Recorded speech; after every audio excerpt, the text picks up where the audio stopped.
অবশেষে মহেশতলা ঘটনার যিনি মূল অভিযুক্ত শাহেন শাহ তাকে ধরতে পারা গিয়েছে। মুম্বাইয়ের কল্যাণে গা ঢাকা দিয়েছিল সে, তারপর সেখান থেকে পুলিশ তাকে নিয়ে আসছে বলে খবর পাওয়া যাচ্ছে। শুধু শাহেন শাহ নয়, তার আরও দুজন ঘনিষ্ঠ তাদেরকেও এই মুহূর্তে দেখতে পাওয়া গিয়েছে এবং ধরা হয়েছে। কলকাতায় নিয়ে আসা হচ্ছে ট্রানজিট রিমান্ডে।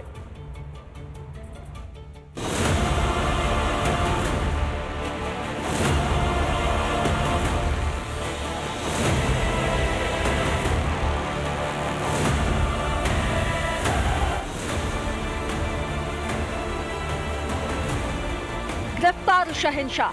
মহেশতলায় অপরাধ করে মুম্বাইয়ে গিয়ে গা ঢাকা দিয়েছিল শাহেন শাহ। সেই শাহেন শাহকেই মুম্বাইয়ে কল্যাণ থেকে গ্রেফতার করল পুলিশ। মোবাইল লোকেশন ট্র্যাক করে গ্রেফতার। মঙ্গলবার ভোরে মোবাইল খুলে সহযোগে লোকেশনে দেখা যায় মুম্বাইয়ের কল্যাণ। সিটের সদস্যরা মুম্বাই পাড়ি দেয় প্লেনে। কল্যাণের কাছে ফের মোবাইল অন হয়। সহযোগী গ্রেফতার হতেই জালে শাহেন শাহ। শাহেন শাহ এবং তার যে দলবল যারা এখনো পর্যন্ত পুলিশের হাতে গ্রেপ্তার হয়েছে, প্রত্যেককে ম্যারাথন জিজ্ঞাসাবাদ করা হচ্ছে।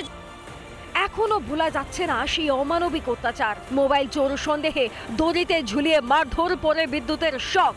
তারপর থেকেই নিখোঁজ হয়ে যায় নাবালক। এখানেই শেষ নয়, ছেলেকে ছাড়ার জন্য বাড়ি থেকে 2 লাখ টাকাও দাবি করে শাহেন শাহ। শাহেন শাহ ফোন করে বলছে যে তোমার ভাই মোবাইল চুরি করেছে। মোবাইল যখন চুরি করেছে তা তুমি ওকে জিজ্ঞাসা করো, মারপিট ওকে করো না, বাচ্চা ছেলে। ও ভয়ে কিন্তু বলতেছে। আরেকটা ভাই ছিল, ওকে ধমকাচ্ছে যে আমি বলছি ওরকম বল, ফোন আমাকে বলছে ওরকম। কিন্তু ছেলেটাকে মারলো না কি করলো আমি বলতে পারছি না। আমাকে বলছে তোমার ভাই পালিয়ে গেছে। রবীন্দ্রনগর পুলিশের হাতে এ নিয়ে গ্রেফতার হলো মোট 5 জন। বুধবারই গ্রেফতার হয়েছিল মোস্তাফা কামাল এবং তৌহিদ আলম। এবার শাহেন শাহর সঙ্গে গ্রেফতার হলো আমিরুল মোহাম্মদ ও ফিরোজ।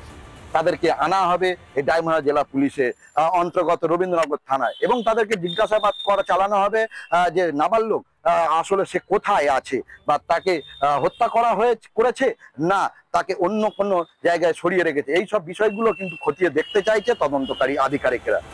শিশু শ্রম বিরোধী আইনকে বুড়ো আঙুল দেখিয়ে কারখানায় কিভাবে নাবালককে কাজে নিয়েছিল শাহেন শাহ? বাংলা জুড়ে কেন বাড়ছে এত অপরাধ? কত ঘটনা প্রকাশ্যে আসছে না? এটা তো হিমশৈলের চূড়া মাত্র। কোনো জাস্টিস এরা যদি না দিতে পারেন, স্পেসিফিক প্রজেক্ট যদি না দিতে পারেন, তাহলে বাচ্চাদের এখানে সত্যি কঠিন জীবন ফেস করতে হয়। নাবালক নিখোঁজ হয়ে যাচ্ছে, কোথায় যাবে বাংলার মানুষ আমার জানা নাই।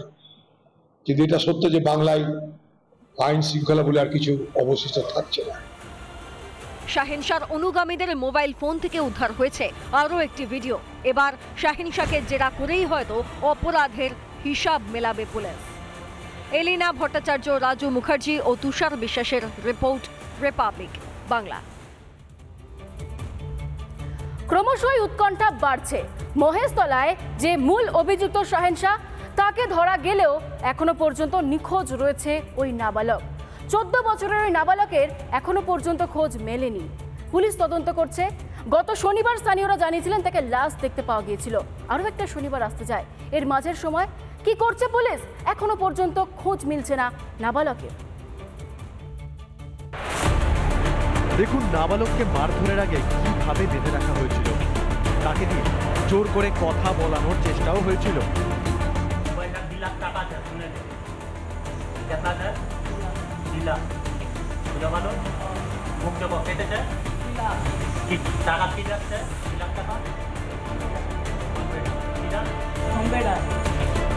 তারপরে উল্টো করে ঝুলিয়ে রেখে চলে মারধর, দেওয়া হয় বিদ্যুতের শক, এমনটাই অভিযোগ। তারপর কি হলো? কোথায় সে নাবালক? এতদিন পরেও তার খোঁজ মিলছে না কেন?